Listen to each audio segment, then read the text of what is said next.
কেউ কথা রাখেনি। ৩৩ বছর কাটলো, কেউ কথা রাখেনি।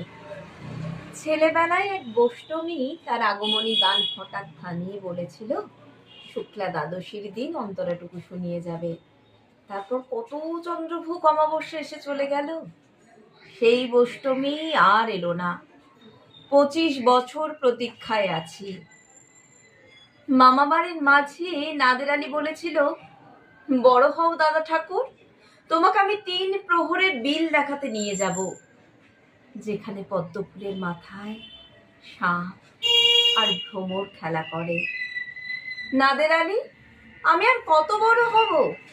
আমার মাথা এই ঘরের ছাদ ফুঁড়ে আকাশ স্পর্শ করলে তারপর তুমি আমায় ৩ প্রহরের বিল দেখাবে? একটাও রয়ালগুলি কিনতে পারিনি কখনো।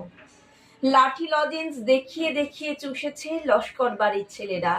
ভিখারির মতন চৌধুরীদের গেটে দাঁড়িয়ে দেখেছি ভিতরে রাস উৎসব।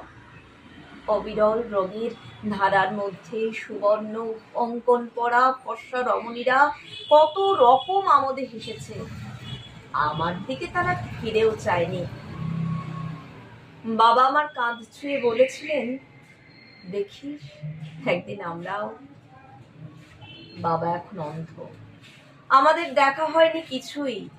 সেই রয়্যালগুলি, সেই লাঠি লজেন্স, সেই রাস উৎসব আমায় কেউ ফিরিয়ে দেবে না।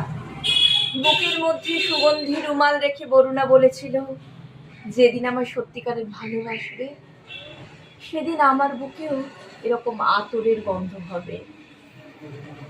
ভালোবাসার জন্য আমি হাতের মুঠোয় প্রাণ নিয়েছি। দুরন্ত ষাঁড়ের চোখে বেঁধেছি লাল কাপড়। বিশ্ব সংসার তন্ন তন্ন করে খুঁজে এনেছি ১০৮টা নীলপদ্ম, তবু কথা রাখেনি বরুণা।